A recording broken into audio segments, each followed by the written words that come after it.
This is Jameson with Cooper Fleet Services. Today is June 10th, 2022, and this is recent automotive news.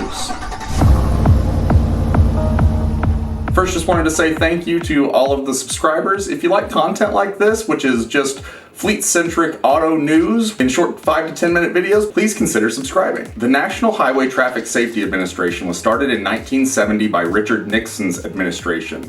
They were tasked with tracking statistics, researching new safety technology, and making recommendations for policies around vehicle safety.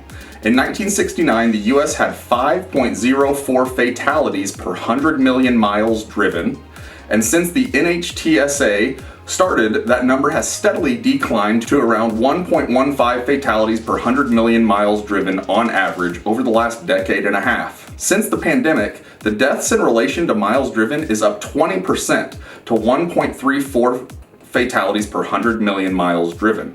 This is much closer to the numbers from 2005 to 2007, before all this great driver alert and safety technology was even thought of. Do you remember 2005? George W. Bush was in his second term as president, Aaron Rodgers was the second pick in the NFL draft, and Hurricane Katrina rocked the Gulf Coast. Now, do you remember your company truck in 2005? It has a long list of safety features, including things like frontal-only airbags and anti-lock brakes at the cost of about $25,000. According to statistics, your team is just about as likely to have a fatal accident in a vehicle produced today with a list of safety features that takes up half the window sticker and costs over $10,000 more. I'm having a hard time believing the numbers of miles driven in the last couple of years, and 2020 especially. The NHTSA reports that in 2019, pre-pandemic, the average US citizen drove 9,895 miles.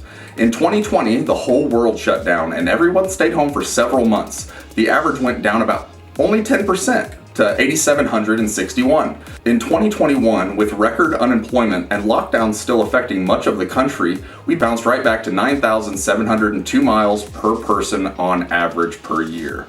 This is the number I am having trouble believing.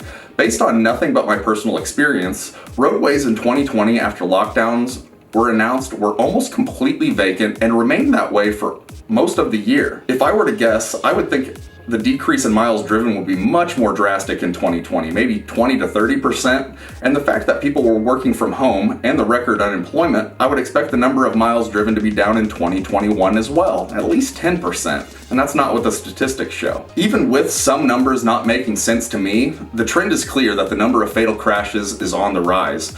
I have not seen any convincing argument as to why yet. Assuming that vehicles are getting safer each year, this rise seems to be even more alarming, as it stands to reason that the culprit of the issue is the human control. Does it have to do with the record high drug and alcohol abuse, record low mental health, or something else?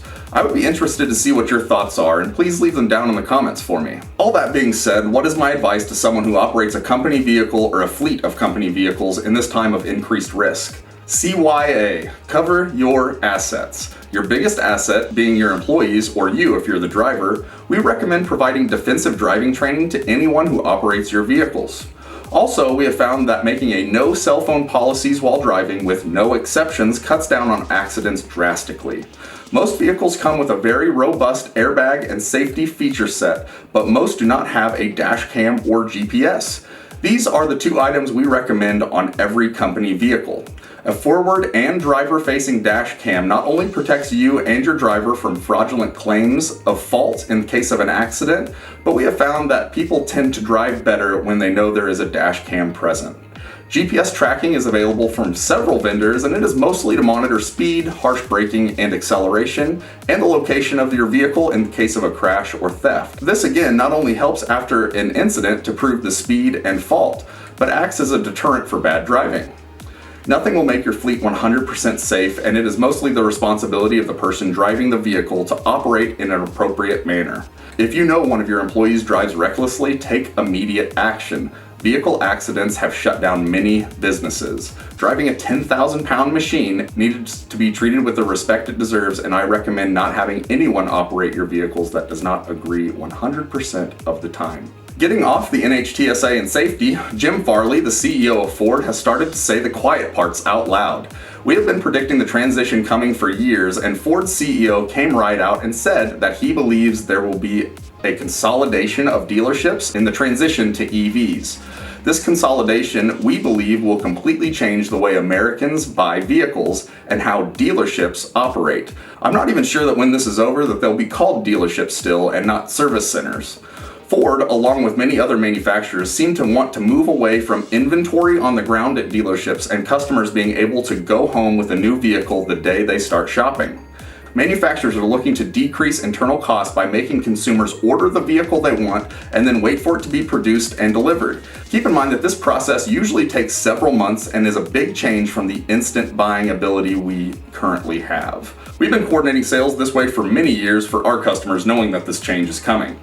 Please let us know if you have any questions on how to assess your fleet and plan vehicle orders to be available when you need them. The days of going to a dealership and grabbing a new work truck for your new hire will be a thing of the past soon, and some companies will be sitting on their hands waiting for equipment to be built at the factory. Get ahead of the obstacles coming down the road before they become a major problem. That's been it for Automotive News this week. Really appreciate y'all tuning in again. If you like content like this, check out our website at www.cooperfleetservices.com. Liking and subscribing really helps us out. Really greatly appreciate everyone that's already done that. If you have any questions or comments, leave them down below. And have a great weekend. Thanks.